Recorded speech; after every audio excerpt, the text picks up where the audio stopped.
Le Mali, terre de riches cultures, tant par ses communautés, ses paysages, également par la forte popularité, on va le dire ainsi. Le Mali qui fait plus d'1 241 238 km², comme le disait le célèbre Amadou Ampateba. C'est la diversité des couleurs qui fait la beauté du tapis. Et nous sommes très heureux aujourd'hui de recevoir un homme de culture par excellence, réalisateur de renom, ancien ministre de la Culture, M. Cheikh Oumar Sissoko, ou encore tonton Cheikh Oumar, intimement nommé par la jeune génération du 7e art. Mesdames, Messieurs, bonsoir et merci de nous rejoindre pour ce autre numéro du Grand Rendez-vous. M. Sissoko, bonsoir. Bonsoir, je me réjouis d'être là. C'est avec un grand plaisir que nous vous recevons au sein de Advance TV.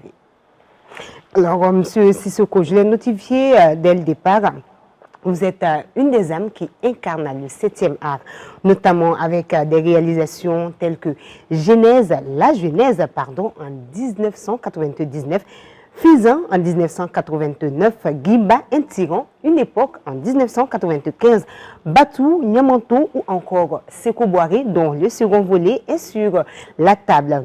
Tous ont rencontré un franc succès. Comment vous faites d'ailleurs pour autant de films, autant de succès? C'est quoi le secret? Je travaille. En un seul mot? Je travaille, je suis sérieux au travail, je respecte les gens avec lesquels je travaille et je respecte les partenaires qui m'aident à travailler. Il n'y a pas d'autre solution. Et j'aime rêver. Ça, on le voit à travers vos réalisations. La riche diversité culturelle du Mali me l'autorise d'avoir des histoires humaines fortes qu'on essaye d'inscrire sur les écrans.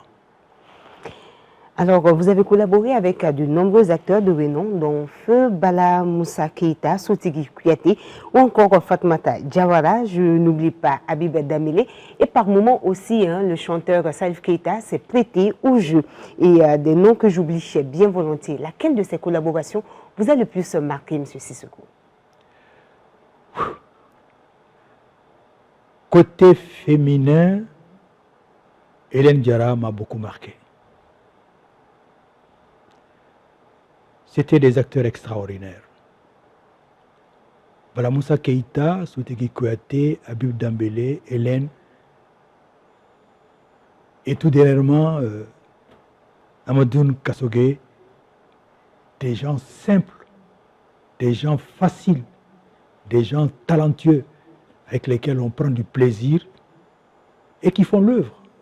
Et tout dernièrement, deux belles créatures, Alima Togola et Viviane Sidibé, et je dirais trois, et Ramata, Bunju, Sissoko, c'est-à-dire ce sont des fleurons de la culture africaine, et les choisir, les avoir comme comédiens, c'est un fait exceptionnel dont j'ai bénéficié.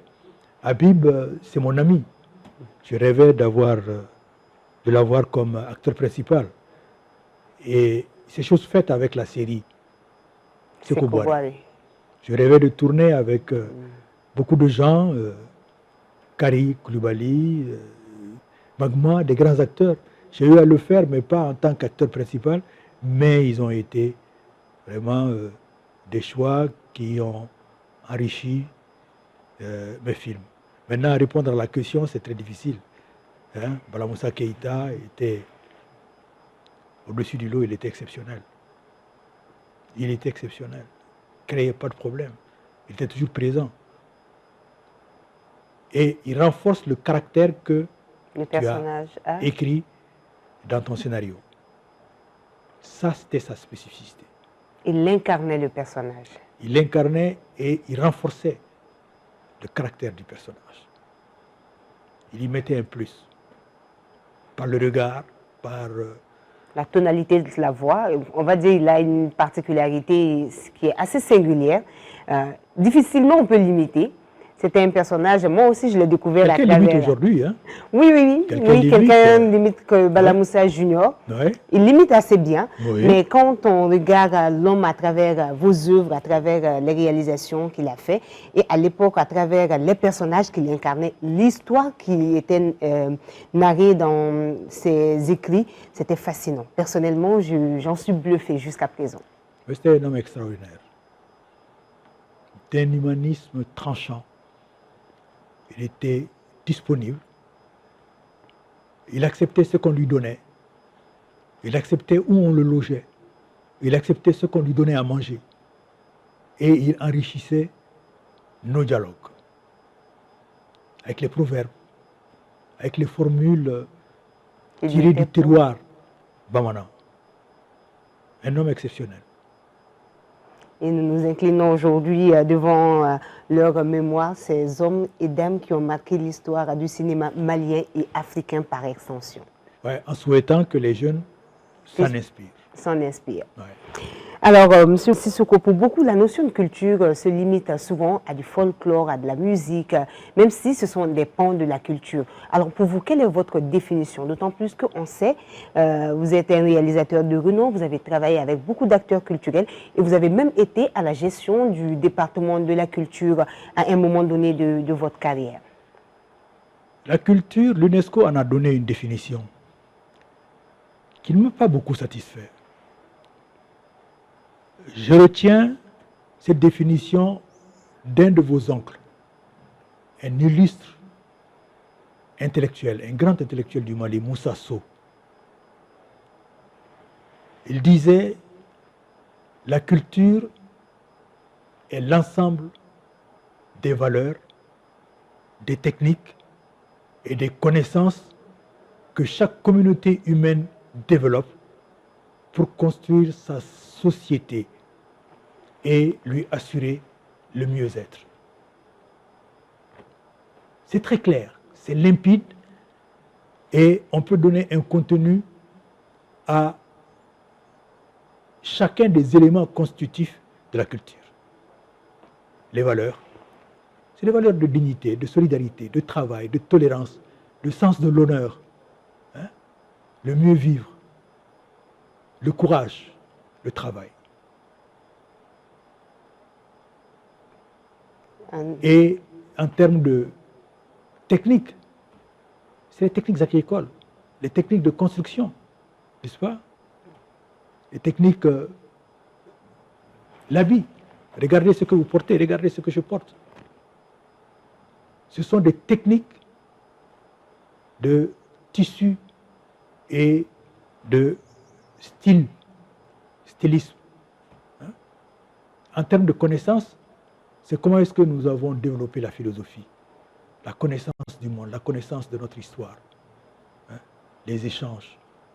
Comment est-ce que nous avons préparé nos enfants, n'est-ce pas, de 1 à 7 ans, de 7 ans à 14 ans, de 14 ans à 21 ans, jusqu'à 49 ans, pour assurer à l'être humain la sagesse.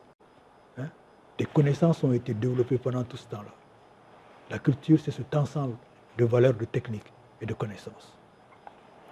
Tout un ensemble de valeurs, de techniques et de connaissances. De connaissances que chaque communauté humaine développe pour construire sa société et lui assurer le mieux-être. Au lieu du ciment ou du béton,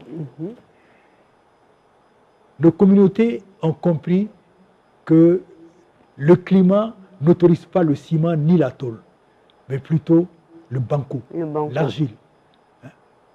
Aller à Ségou, aller à Tombouctou, aller à Djéné, voir les constructions, hein, et voir le climat, la température adéquate pour pouvoir vivre tranquillement.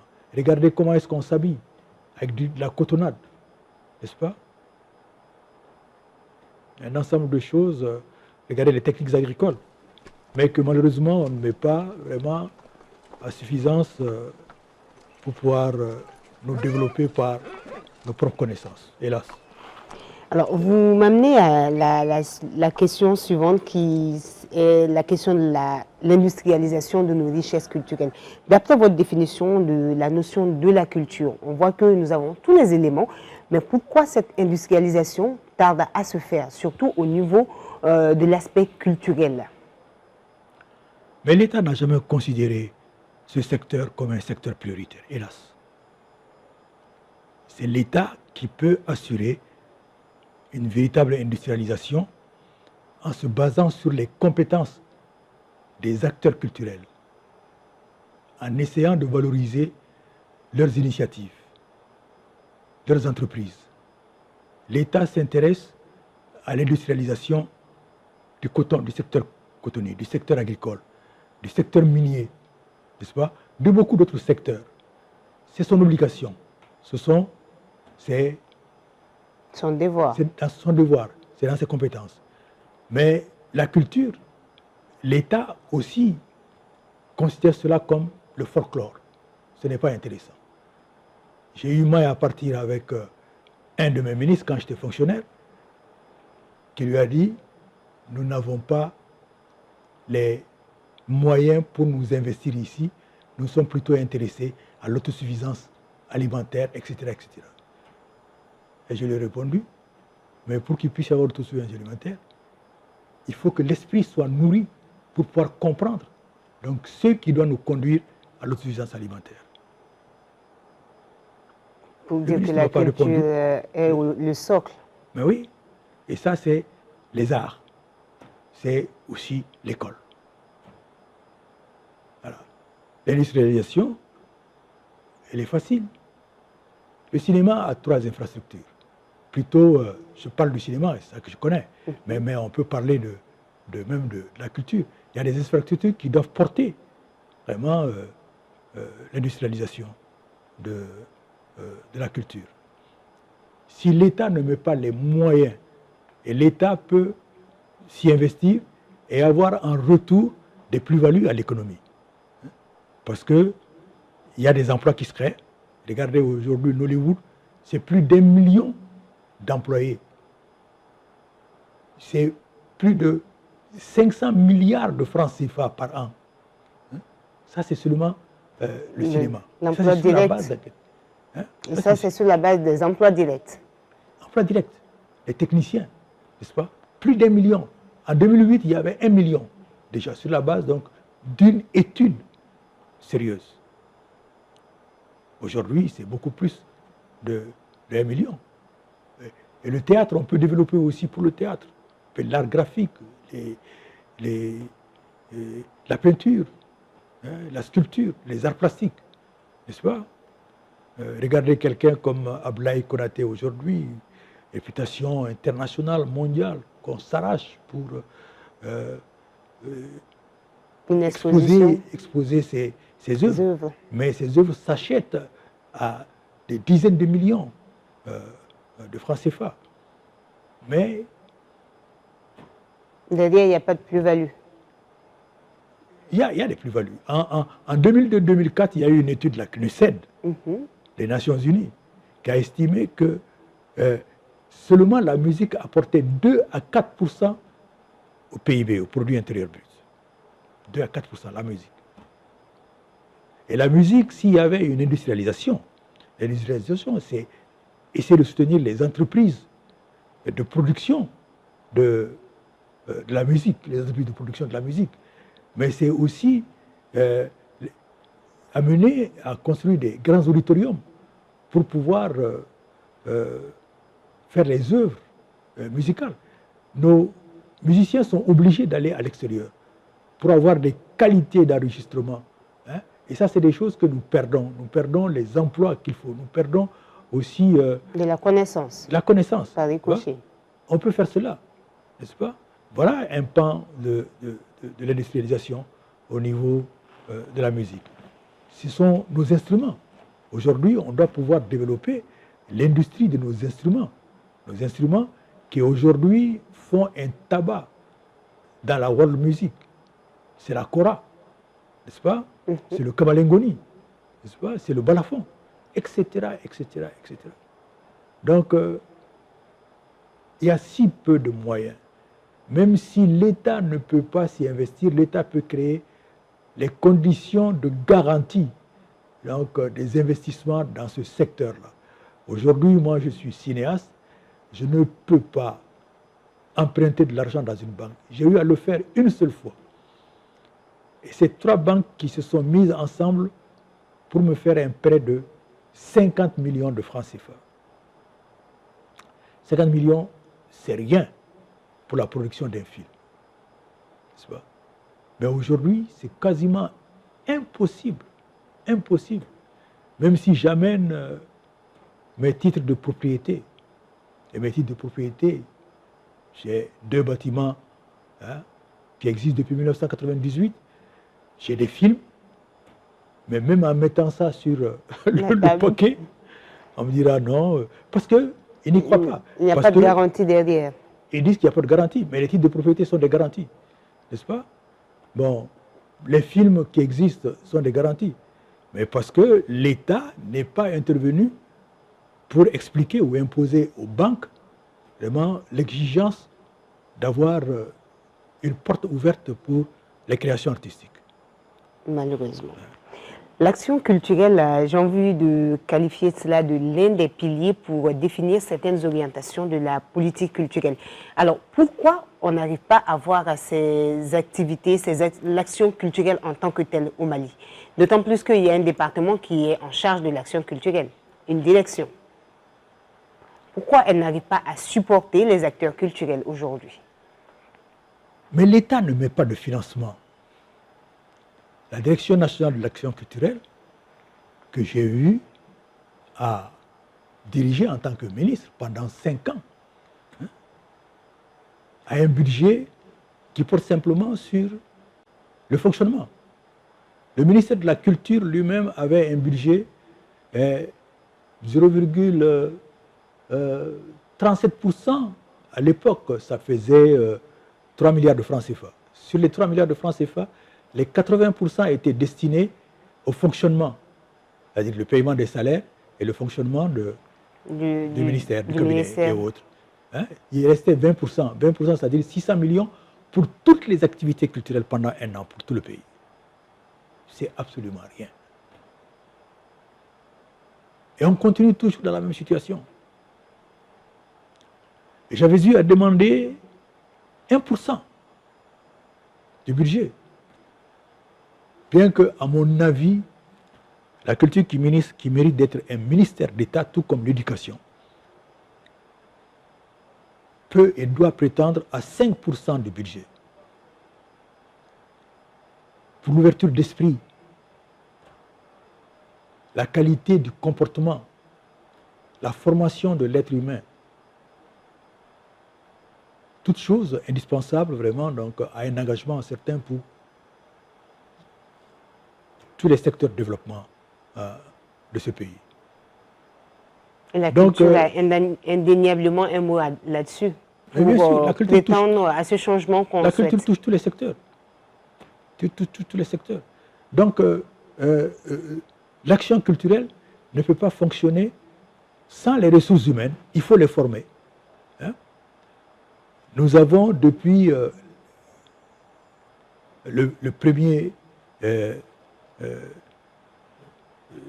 à l'indépendance, nous avons l'INA qui a existé. Ensuite, il y a eu le conservatoire des arts et métiers multimédia, Bala Fassé Kouyaté. Mais même ces structures-là aujourd'hui donc, sont à revoir, à soutenir, à enrichir, donc à perfectionner, n'est-ce pas, pour qu'on puisse former vraiment des ressources humaines nécessaires. La grande question même de tout le pays, c'est la question des ressources humaines.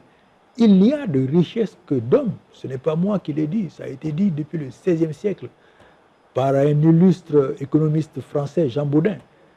On peut avoir du diamant partout, on peut avoir de l'or partout, tant qu'on n'a pas des hommes et des femmes compétents, capables de réfléchir et de définir des visions, on n'ira nulle part. Et donc la culture peut assurer vraiment tout cela. Donc l'action culturelle, mon jeune frère et ami et camarade Mahmoud Dafé, un brillant homme de culture, peine beaucoup, essaye de faire des choses, mais je le dis franchement, il n'a pas les moyens de sa politique. Il n'a pas les moyens de développer les actions culturelles. Moi, je peinais quand je voyais des actions culturelles proposées par des privés. Hein. Je n'avais pas les moyens. Je fus obligé donc d'ouvrir des chantiers avec l'Afrique du Sud, avec la France, avec l'Union européenne, avec Cuba, n'est-ce pas, avec le Maroc, vraiment, qui ont permis donc, avec l'Espagne, d'engager vraiment des fonds qui ont permis de faire face donc, à des priorités. Mais ce n'était pas suffisant. Malheureusement. Pour vous, quel type de politique culturelle pour le Mali? Qu'est-ce qu'il faut? Quel type de politique culturelle pour le Mali dans ce cas? Moi, j'avais 4 axes. Et j'ai eu beaucoup de peine vraiment à les développer. J'avais, premier axe, la culture comme facteur de développement économique et social. Deuxième axe, la culture comme facteur de paix et de stabilité. Troisième axe, la promotion de la diversité culturelle et linguistique. Et quatrième axe, le rapport avec les autres, le rapport au monde, la coopération.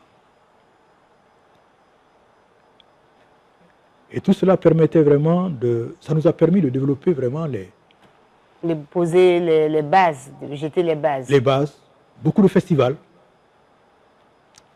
pour créer des circuits touristiques en relation avec le ministère de la Culture, mais en même temps pour permettre aux artistes d'avoir des possibilités d'être vus et d'être reconnus, de pouvoir trouver des producteurs et des acheteurs de leurs produits. Et pour cela, il a fallu créer des maisons de la culture. Nous en avons créé ou rénové. Nous avons rénové le palais de la culture, nous avons rénové Mansa-Mara Ndiabaté à Caille, qui a brûlé, et nous avons reconstruit un nouveau centre Mansa-Mara Ndiabaté. Nous avons créé une maison de la culture à Koulikoro, une avec la région de Sikasso, à Sikasso, n'est-ce pas? Nous avons rénové 2 à Ségou, le Merouba et Chetikiba Danté avec la région de Ségou. Nous en avons créé une à Gao, qui est finie après mon départ. Et puis, en tant que ministre de l'Éducation, nous avons développé le centre Ahmed Baba, permettant donc une circulation, une création de richesses, non seulement pour les artistes, mais pour l'économie locale de toutes ces villes-là. Et en même temps, permettre aux artistes de rester dans leur région pour créer. Et créer dans le respect de leur diversité culturelle et linguistique. Parce que tous les artistes étaient obligés de venir à Bamako.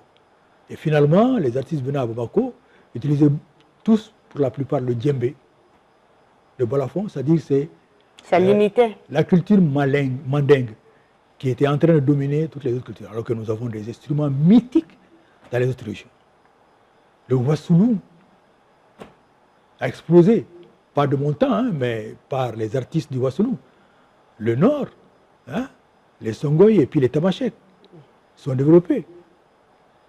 À Sikasso, avec la création du triangle du balafon, le balafon a explosé. Donc, écoutez, c'est autour de cela qu'on pouvait créer des industries dans chaque région et permettre aux artistes de se développer. Mais est-ce que les ressources humaines ont été développées pour que ces maisons de la culture puissent aller de l'avant? Nous avons formé 30 techniciens son et lumière et 30 administrateurs et gestionnaires pour pouvoir travailler dans ces trucs-là. Mais est-ce que le travail a continué? Et nous avons fait une chose qui est extrêmement importante pour répondre à votre question. Il faut une documentation. Quand je suis arrivé, il n'y avait aucune documentation. Je ne savais pas ce que mes prédécesseurs avaient comme projet, comme vision, comme travail. Et malheureusement, et ça c'est la bêtise humaine dans l'administration malienne, même dans le Mali tout entier, les fonctionnaires que j'ai trouvés là avaient peur de me dire ce que mes prédécesseurs avaient fait. Moi, je n'ai changé personne. On ne m'a rien dit et je n'avais aucun lieu de documentation pour le savoir. J'ai compris finalement qu'il fallait un centre de documentation pour le ministère. J'ai fait venir 3 techniciens de la Bibliothèque nationale et puis ma secrétaire avait une licence de documentation. Ils ont travaillé plus d'un mois pour me faire un centre de documentation, une documentation, vraiment. Mis sur ordinateur, les prioritaires étaient dans mon bureau, et puis derrière mon bureau, on avait mis en place toute la documentation de la culture, la transversale avec les autres ministères et avec les partenaires. Et j'ai commencé à construire dans la cour, donc un centre de documentation. Mais le ministre qui est venu, il a foutu tout ça en l'air. Qui est venu après moi. Il a vu, il m'a dit, mais ça c'est quoi? Il m'a dit, mais c'est la documentation que le ministre a en place pour que vraiment chaque ministre qui vient, foutez-moi ça. On a foutu tout ça dans le garage. Et donc, chaque personne qui vient, le secrétaire général, les conseillers techniques, tout le monde motive ses bouches cousues sur ce que le prix. Parce qu'ils se disent, ça ne va pas plaire. Ils ont dû vivre cela. Ils ont dû vivre cela. Ils ont dû vivre cela. Ils ont dû parler de ce qu'ils ont fait avant et le ministre a dit, m'emmerder avec ces questions-là. Moi, je viens avec mes idées. Mais non, on ne vient pas. L'État est une continuité. Absolument. Voilà pour répondre un peu à la question. Parlons des problématiques. L'épineuse question du financement revient beaucoup pour les actions culturelles, pour le développement même du secteur de la culture. Après la partie documentation où il faut garder des écrits, mais c'est surtout cela. Comment faire en sorte que les acteurs culturels puissent vivre de leurs œuvres? Il faut d'abord qu'ils créent des œuvres. Et pour créer des œuvres, il faut un financement. L'État a l'obligation. Avec la création d'un centre national du cinéma, qui gère le cinéma étatique national et privé, qui participe au développement de ce cinéma étatique national et privé, l'État a l'obligation, en dotant ce centre national de moyens, et l'État a eu à le faire, de moyens techniques, maintenant d'avoir un fonds pour la réalisation des œuvres.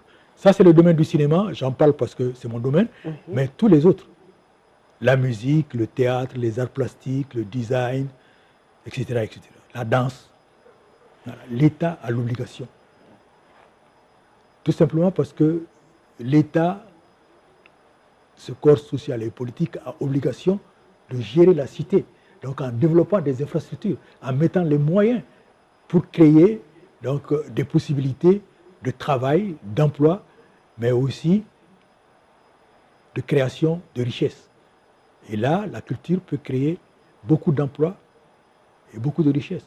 Et en même temps, en travaillant à donner des esprits brillants, des esprits éclairés sur nos savoir-faire, nos us et coutumes, d'où nous venons, qui nous sommes exactement, comment est-ce que les anciens ont fait et comment est-ce qu'on peut partir de cela pour construire aujourd'hui et demain.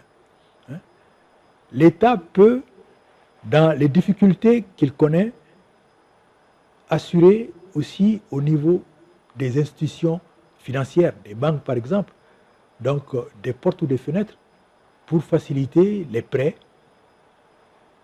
et autres. Mais la première chose, c'est le financement. Au niveau du cinéma, je suis le secrétaire général de la Fédération panafricaine des cinéastes. Nous avons travaillé à faire comprendre aux États de créer des fonds nationaux, des fonds régionaux et un fonds panafricain. Les fonds nationaux, ce sont des pays qui ont compris cela et qui ont ouvert des fonds nationaux. À côté de nous, nous avons 3 pays. Le Sénégal qui met 2 milliards de francs CFA chaque année pour le cinéma. Et les gens peuvent remarquer la qualité des films et le nombre de plus en plus grand des séries, mais aussi ils font des longs métrages. Des longs métrages, n'est-ce pas? Et ils sont en train de rouvrir les salles de cinéma. Le Burkina Faso, qui n'a jamais cessé de soutenir le cinéma africain. Hein? Le cinéma africain et le cinéma national. La Côte d'Ivoire. Le Maroc. Le Maroc, c'est 4 à 6 milliards de francs CFA chaque année et qui a un centre marocain du cinéma et une cinémathèque nationale de qualité, vraiment, avec des moyens colossaux. J'en viens avec le congrès de la Fédération internationale des films d'archives. Énorme quand on voit les installations de la Cinémathèque nationale, où nous avons d'ailleurs des centaines de films d'archives. Le Mali a des centaines de films d'archives dans leur cinémathèque nationale. Parce que nous n'en avons pas ici. Nous avons une cinémathèque nationale, mais qui n'est pas opérationnelle. Qui n'est pas opérationnelle. Donc, les cinéastes du Mali se sont battus pour légiférer sur le 7e art. Nous sommes arrivés à convaincre l'État de faire une loi. En 1990, il y a eu une première loi, n'est-ce pas? Et dans cette loi-là, on a mis un fonds. Mais les fonctionnaires ont tellement bricolé l'alinéa sur le fonds qu'il était impossible de l'alimenter. C'est ça aussi la difficulté du Mali. Les gens ne sont pas sérieux.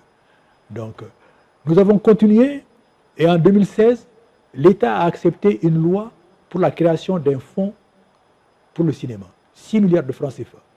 Voté à l'Assemblée nationale, promulgué par le président de la République, Ibrahim Boubacar Keïta. 2016. L'institution, le fonds d'appui aux instituts cinématographiques a été créé, le FAIC, Manyambougou. Voilà, Manyambougou, face au Kanou. Mais jusqu'à aujourd'hui, 1 centime n'a pas été donné sur les 6 milliards de francs CFA. Au total, nous étions les premiers avant, avec le grand Souleymane Cissé. Hein? Mais finalement, nous sommes à l'Atken. Ah oui, hélas, malheureusement. Malheureusement. Et on espère un dénouement très heureux en espérant que ce fonds alimente les œuvres cinématographiques. Les jeunes, la génération après moi, se bat tant bien que mal, vraiment pour créer des œuvres. Mais le fait qu'il y a très peu de moyens, ils le font avec les moyens de bord, et ce n'est pas aisé, ça pêche. Très souvent, malheureusement, par la qualité, parce que sur le plan international, donc on n'a pas... C'est pas compétitif. C'est pas compétitif. Mais de quoi cette jeune génération doit se méfier? Parce qu'aujourd'hui, certainement, le financement fait défaut, mais pratiquement, les moyens sont là pour qu'ils puissent faire de belles œuvres. Mais malheureusement, souvent, ça ne perce pas, comme vous l'avez dit. Mais de quoi cette jeune génération doit se méfier? Non, les moyens ne sont pas là. Les moyens ne sont pas là. Les moyens financiers pour avoir des ressources humaines, pour former des ressources humaines, n'est-ce pas? Pour avoir donc des appareils de qualité.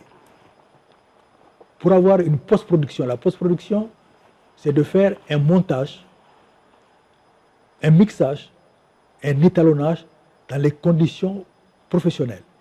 Et quand on tourne un film, on a une équipe technique dans laquelle nous avons des postes indispensables extrêmement importants pour avoir vraiment la qualité top. Il nous faut un directeur de photographie.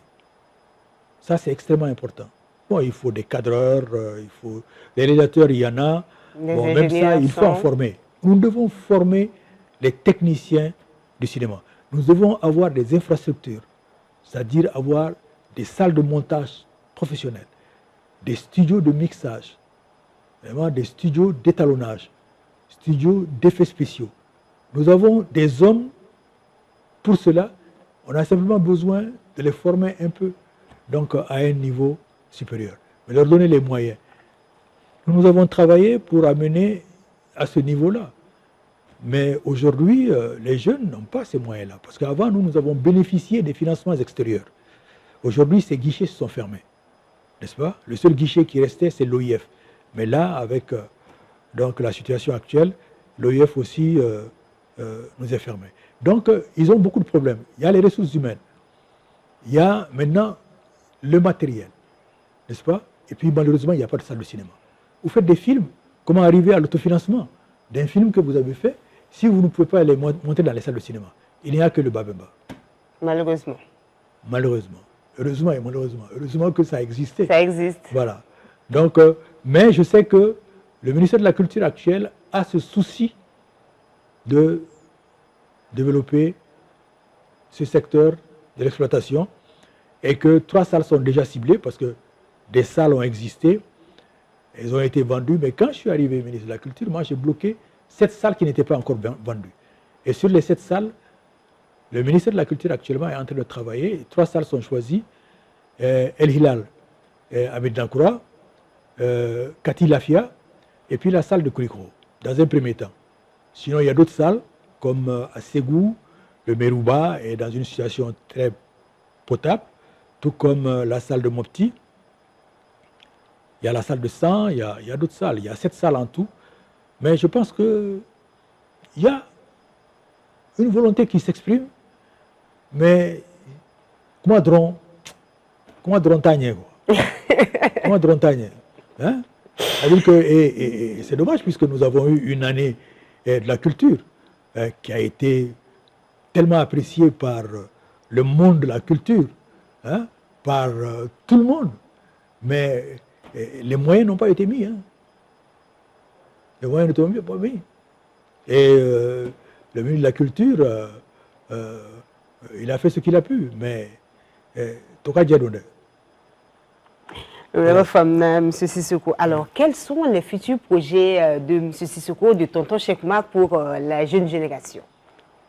Les futurs projets, la première question, c'est vraiment la formation. Il nous faut des ressources humaines, j'en ai parlé. Donc, à chaque fois que nous avons un film en projet, nous commençons par sélectionner des jeunes et de les former donc, à certains emplois de techniques cinématographiques, comme la scénarisation, comme la prise de vue, comme la réalisation, comme le montage. Et puis, nous y ajoutons aujourd'hui l'intelligence artificielle et l'entrepreneuriat. Parce qu'il s'agit de les amener à comprendre ce qu'ils peuvent faire indépendamment donc, après ces stages-là. Et ensuite, nous les faisons participer au tournage. Nous avons fait ça 2 fois, en 1973, et nous venons de le faire en 2026, 2025-2026. Et ensuite, donc, nous travaillons avec eux, c'est-à-dire que nous suivons leur parcours. Et nous mettons à leur disposition le matériel de Corafilm, mais et puis tout le staff de Corafilm et tous les locaux de Corafilm. Mais la grande question pour l'État, encore une fois, je reviens à l'État, c'est d'avoir une filière cinématographique. Je pense que les cinéastes y ont pensé et ça doit normalement s'ouvrir au Conservatoire des arts et des métiers multimédia. Mais au niveau de l'AIS, je crois fermement à la possibilité d'envoyer des jeunes en formation à l'ISIS. L'ISIS, c'est l'Institut supérieur de l'image et du son de Ouagadougou. N'est-ce pas? Puisque c'est l'AES. Alors, mutualiser les efforts. Exactement, exactement. Et la troisième chose, c'est vraiment, il faut créer ce fonds. Il faut créer ce fonds, et puis il faut que les jeunes comprennent qu'ils doivent s'unir autour de la Fédération nationale des cinéastes du Mali, dont le président est Alou Konaté. Alou Konaté, et quand ils vont se mettre ensemble et échanger, vraiment arriver à faire une pression sur l'État afin d'arriver donc à ces moyens. Et la dernière chose, c'est qu'il faut qu'il y ait un festival du cinéma national. Je pense que Corafilm est en train d'y penser, mais si l'État peut prendre ça en charge, un festival du cinéma national, pour qu'on puisse se confronter et mesurer l'évolution de notre cinématographie, mesurer la qualité de nos films et pousser ce en quoi nous voyons vraiment des possibilités énormes. Les jeunes ont commencé, hein, ils sont en train de se former eux-mêmes en tant que comédiens. C'est formidable. Parce qu'un bon film, à mon avis, c'est 40% de réussite si on fait un bon casting. C'est ma propre expérience. Tout le monde n'est pas d'accord sur ça, mais les jeunes ont commencé cela.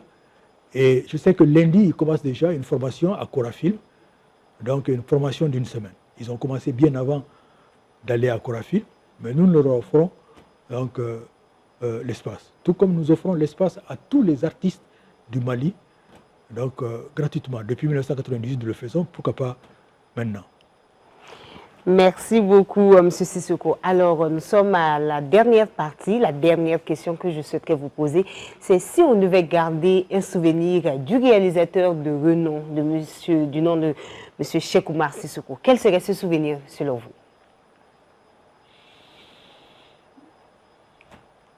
J'ai choisi le cinéma, un pan de la culture, parce que je suis convaincu que la culture, c'est l'issue à nos problèmes.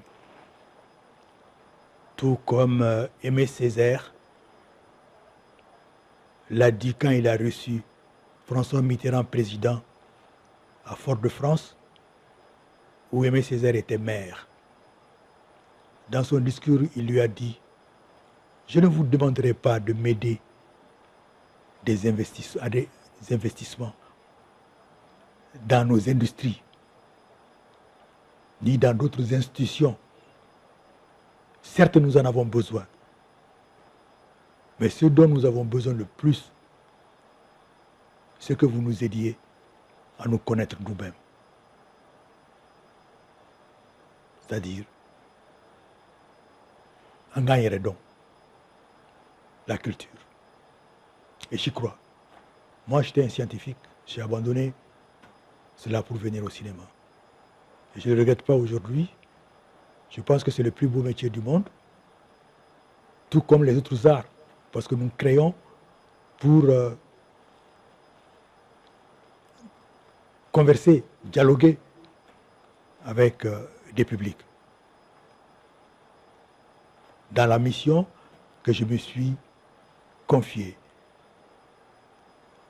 c'est officialiser l'Afrique en mettant à l'écran nos façons de vivre, d'aimer, de prendre du plaisir, de souffrir, de lutter, de bâtir, qui sont celles des sociétés africaines.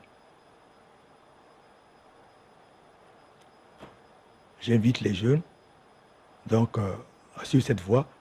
Ils sont brillants, ils sont intelligents, ils maîtrisent l'outil numérique, mais ils ont besoin de formation, ils ont besoin de connaître les règles du cinéma, les techniques du cinéma. C'est une science qui a besoin vraiment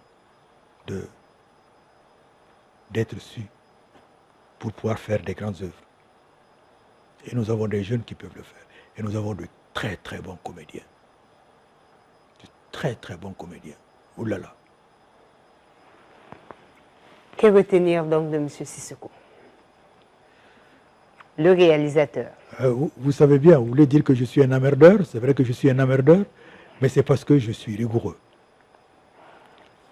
Je ne veux pas être comme beaucoup de Maliens qui disent « Ah, quand il était ça, quand il était ça, quand il était ça ». Parce que dans la construction, tu es ciment tabou. Non, tu as quand il était ça, quand il était ça. Dans la confection, oh, mais non, mais la finition n'est pas bonne. Tu es français, quand il était ça. Non, non, non. Nous voulons compétir avec les meilleurs du monde. Donc nous travaillons à cela. Il faut être exigeant, il faut être rigoureux. Hein? Sur ce plan-là, on retiendra de moi que je suis rigoureux, je suis un emmerdeur, mais je suis respectueux. Et ça, c'est capital. Avec toutes les personnes avec lesquelles je travaille. Parce que tu ne peux pas faire une bonne œuvre collective, et le cinéma est une œuvre collective, si tu ne respectes pas les techniciens, les comédiens et les gens qui font la cuisine, les chauffeurs et autres, le personnel ambiant. Ça, je pense qu'on peut le retenir de moi. Merci beaucoup, Monsieur Sissoko, de nous avoir honorés de votre présence. Et nous terminons par cette description du 7e art de Rissioto Kunado qui nous dit le 7e art, c'est ce monde où l'illusion devient vérité et où le rêve prend vie à grand écran. Merci à vous, chers téléspectateurs, de nous avoir suivis. Qu'Allah bénisse le Mali. Bonsoir.